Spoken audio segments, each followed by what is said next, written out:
Hi guys, welcome and welcome back to the channel. This is Vikas. I hope you all are doing great. So दोस्तों बहुत दिनों से मुझे Instagram पे और मेरे कमेंट सेक्शन में भी यूट्यूब के वीडियोस में रिक्वेस्ट आ रहे थे कि IPS PO स्ट्रैटेजी पे एक वीडियो बनाओ या मतलब क्या स्ट्रैटेजी कैसे IPS PO क्लियर करना है, इस सब के रिगार्डिंग टाइम टेबल क्या होना चाहिए। तो ये वीडियो उसी बारे में है, IPS PO strategy, how to crack IPS PO। So बिना लेट किए स्टार्ट करते हैं वीडियो। सबसे पहले बात करते हैं हम लोग सब्जेक्ट की। IPS PO में 4 सब्जेक्ट होते हैं, इंग्लिश, क्वांट, रीजनिंग और करंट अफेयर्स, और साथ ही बैंकिंग अवेयरनेस होता है जो कि इंटरव्यू में आपको प्रिपेयर करना रहता है।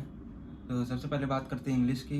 इंग्लिश में होते हैं 3 सेक्शन, रीडिंग कॉम्प्रिहेंशन, ग्रामर और वोकैब। रीडिंग कॉम्प्रिहेंशन के लिए आप लोग कोई न्यूज़पेपर या स्टोरी बुक पढ़ सकते हो। न्यूज़पेपर मैं आप लोग को सजेस्ट करूँगा, अगर आप लोग बिगिनर हो तो टाइम्स ऑफ इंडिया का न्यूज़पेपर पढ़ सकते हो, या फिर कोई एडवांस है थोड़ा तो द हिंदू पढ़ सकते हो।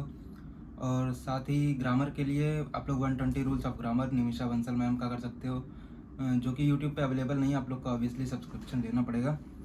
तो वहाँ से आप लोग 120 रूल्स ऑफ ग्रामर कर सकते हो। एक बार आप लोग को पढ़ना है, फिर उसके बाद से आपको एरर डिटेक्शन की प्रैक्टिस करनी है, बस हो जाए। और वोकैब के लिए आप लोग वही न्यूज़पेपर वगैरह जो भी पढ़ते हो उसमें से जो भी वोकैब आपको समझ नहीं आ रहा है उसको आप लिखो, और 15-20 वर्ड्स डेली बेसिस पे रिवाइज करते रहो। सो इससे आपका इंग्लिश का सारा सिलेबस कवर हो जाएगा। और अब बात करते हैं क्वांट्स की। क्वांट्स में आप लोग को सबसे पहले तो बेसिक्स क्लियर कर लें। बेसिक्स क्लियर करने के लिए आप लोग कौशिक मोहंती सर का करियर डिफाइनर एक यूट्यूब चैनल है, उस पर आप लोग जाओ, वहाँ पे बेसिक्स का एक प्लेलिस्ट बना हुआ है। उसमें आपको कोई पैसा नहीं देना है, आपका फ्री में काम हो जाएगा, और बहुत ही अच्छा मतलब प्लेलिस्ट है। सबसे पहले मैंने वहीं से प्रिपरेशन स्टार्ट करी थी बेसिक्स के लिए, क्वांट के लिए। तो आप लोग वो प्रेफर कर सकते हो। और एक बार आप लोग का बेसिक्स क्लियर हो जाए उसके बाद आप लोग को डेली बेसिस पे प्रैक्टिस करनी है, जैसे परसेंटेज हो गया या रेशियो प्रोपोर्शंस हो गए। अलग अलग टॉपिक का आप लोग को 150, 200, 250 क्वेश्चंस डेली बेसिस पे प्रैक्टिस करने हैं, जिससे कि आप लोग मतलब आप लोग का थॉट प्रोसेस थोड़ा जो है फास्ट हो जाए, देखते ही क्वेश्चन आप लोग को मतलब हाथ चलने लग जाए। बाकी मेंस के लिए आप लोग हर्षल अग्रवाल सर को प्रेफर कर सकते हो, उनका बहुत अच्छा मतलब मेंस का प्लेलिस्ट बना हुआ है YT पर, अगर आप लोग फ्री में करना चाहते हो। बाकी आप लोग सब्सक्रिप्शन भी ले सकते हो, बहुत ज़्यादा महंगा नहीं है, 1000-1500 रुपये का है। उससे आपका काम हो जाएगा। आपको क्वांट में सबसे ज़्यादा आप लोग को प्रैक्टिस करनी है, प्रैक्टिस जितना करोगे उतना आप लोग मतलब परफेक्ट होते चले जाओगे। अब बात करते हैं रीजनिंग की। रीजनिंग में सबसे पहले आप लोग को छोटे छोटे टॉपिक्स क्लियर करने हैं, जैसे इनइक्वालिटी हो गया, सिलोजिज्म हो गया, या डायरेक्शन। ये सब टॉपिक आप एक बार क्लियर कर लो तो उसके बाद आप लोग को पजल के लिए जाना है। पजल 60% सिलेबस कवर करता है, तो उस हिसाब से आप लोग को पजल पर ज़्यादा ध्यान देना है। और इन सब के लिए आप लोग टीचर्स को प्रेफर कर सकते हो, जो कि मोस्ट इम्पॉर्टेंट है। और टीचर्स में आप लोग को बता देता हूँ, सबसे पहले हैं अंकुश लांबा सर। वो जैसा कि सबको पता है, जो भी रीजनिंग पढ़ाते हैं या जानते हैं या पढ़ते हैं IPS PO में, सबको पता है अंकुश लांबा सर बढ़िया पढ़ाते हैं। और उसके बाद है पुनीत सर, और एक है संजय सर। ये 3 टीचर्स को मैंने फॉलो करा था, तो आप लोग भी इनको प्रेफर कर सकते हो। बस बाकी इसके बाद प्रैक्टिस करनी है आपको ज़्यादा से ज़्यादा, पजल्स की या जो भी अदर टॉपिक्स हैं रीजनिंग में, सबकी आपको ज़्यादा से ज़्यादा प्रैक्टिस करनी है। और करंट अफेयर के लिए आप लोग को टीचर से ही पढ़ना है, क्योंकि आप लोग बिगिनर हो तो आप लोग को समझ नहीं आएगा करंट अफेयर में क्या करना है, कैसे करना है। तो एक टीचर आप लोग पकड़ो किसी को भी, बट मेरा सजेशन रहेगा कि अभिजीत मिश्रा सर एक हैं यूट्यूब चैनल पे और अकेडमी पर भी पढ़ाते हैं, तो मैंने उनसे पढ़ा था। वो आपका कॉन्सेप्ट क्लियर अच्छे से करवा देंगे। और बाकी बैंकिंग अवेयरनेस के लिए भी आप लोग उनको ही प्रेफर कर सकते हो। वो अपने टेलीग्राम चैनल पर मंथली या वीकली PDF वगैरह देते रहते हैं, तो उससे आपका पूरा जो है करंट अफेयर कवर हो जाएगा। और आप लोग ट्राई करना कि जो है मतलब 6 महीने पहले से ही मतलब उसको पढ़ना स्टार्ट कर देना। जब मतलब बेसिक से पढ़ोगे, कॉन्सेप्ट आपका क्लियर रहेगा, तो करंट अफेयर में आप लोग को कोई भी प्रॉब्लम नहीं होगा। एक मैंने ओवरव्यू तो दे दिया सब्जेक्ट्स का, बट मैं आप लोग को एक टाइम टेबल भी बता देता हूँ। बट आप लोग इसके साथ फ्लेक्सिबल भी हो सकते हो अपने हिसाब से, या अपने रूटीन के हिसाब से आप लोग अपने अकॉर्डिंग जो है इसको सेट कर लेना टाइम टेबल को। तो सबसे पहले हम लोग बात करते हैं इंग्लिश की। इंग्लिश में आप लोग को RC को मिनिमम 45 मिनट्स देने हैं, क्योंकि आप लोग अभी बिगनर हो तो आप लोग को ज़्यादा टाइम देना पड़ेगा। सबसे पहले आप लोग को RC के लिए 25 मिनट्स, और वोकैब के लिए आप लोग 30 मिनट्स दे दो, वो इनफ रहेगा। और 45 मिनट्स दे दो आप लोग ग्रामर के लिए।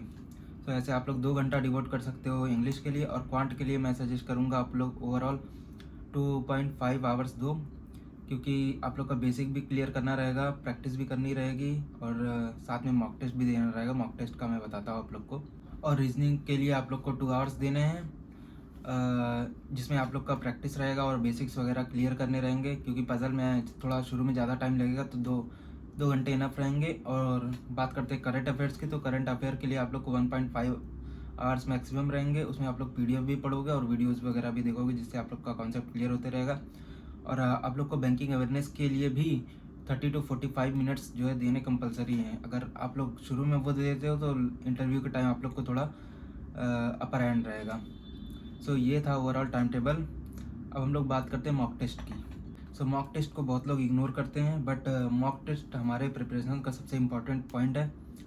अगर आप लोग 60 to 70% आप लोग ने बेसिक्स क्लियर कर लिए हैं, तो आप लोग तुरंत शिफ्ट कर जाओ मॉक टेस्ट पर। मॉक टेस्ट आप लोग को डेली अल्टरनेट बेसिस पे देने हैं, कभी सेक्शनल दे दो, कभी फुल दे दो, बट प्री का ही देना। जब तक आप लोग जो है 85 to 90% अगर आप लोग का सिलेबस नहीं खत्म हुआ है, तब तक आप लोग प्री देते रहो।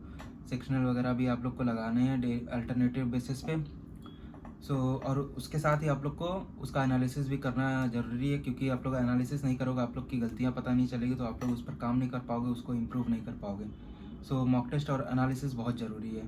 तो इसको आप लोग अपने स्केड्यूल में एडजस्ट कर लेना, कैसे क्या करना है ये मैं आप लोग के ऊपर छोड़ता हूँ। और अब हम लोग बात करते हैं माइंडसेट की, one of the most important things in preparation. किसी भी गवर्नमेंट जॉब की आप लोग प्रिपरेशन कर रहे हो, अगर आप लोग का माइंडसेट क्लियर नहीं है तो आप लोग इस लूप में स्टक हो जाओगे। आप लोग अपने आसपास देख ही रहे होगे कि लोग 4 साल से 5 साल से, इवन मैंने एक वीडियो देखा था उसमें 9 साल बाद एक बंदे ने IBPS PO क्लियर किया था। माइंडसेट आपका कैसा होना चाहिए ये बहुत इंपॉर्टेंट है। तो सबसे पहले आप लोग को अपने दिमाग में एक चीज़ डाल लेनी है कि आप लोग को एक बार बस एग्ज़ाम देना है। इस बार एग्ज़ाम दो और इसी बार जो है आप लोगों को क्लियर करना है। 100% अपना उसको दे दो एग्ज़ाम को ही। एग्ज़ाम जो है प्रायोरिटी पर होना चाहिए, उसके बाद सब कुछ होना चाहिए। Everything is secondary, priority is your exam. और ट्राई करो आप लोग निगेटिव लोगों से दूर रहो और हमेशा चीज़ों को पॉजिटिव लो। और आजकल लोगों को चीज़ों को कंप्लीट करने के लिए मोटिवेशन की ज़रूरत पड़ती है। आप लोग को एक्सटर्नल मोटिवेशन की ज़रूरत नहीं है भाई। आप लोग खुद से पूछो कि आप लोग काम को क्यों कर रहे हो, आप लोग प्रिपरेशन क्यों कर रहे हो। बस यही आपका सबसे बड़ा मोटिवेशन होना चाहिए। और अपना इंटेंशन क्लियर रखो, साफ रखो, बस इंटेंशन ही सब कुछ है। अगर आपका इंटेंशन क्लियर है तो और आपने 100% अपना दिया है, तो आप लोग को एग्ज़ाम क्लियर करने से कोई नहीं रोक सकता, है ना। ये था strategy video. I hope you liked it. अगर आप लोग की और कोई भी क्वेरीज हैं तो आप लोग कमेंट सेक्शन में कमेंट कर सकते हो, या मेरे इंस्टाग्राम पे मुझे डायरेक्ट DM कर सकते हो, तो मैं आप लोग को वहाँ पे रिप्लाई दे दूँगा। बाकी अगर आप लोग को अच्छा लगा वो वीडियो तो make sure to hit the like and subscribe button. फिर मिलते हैं अगले वीडियो या ब्लॉग में।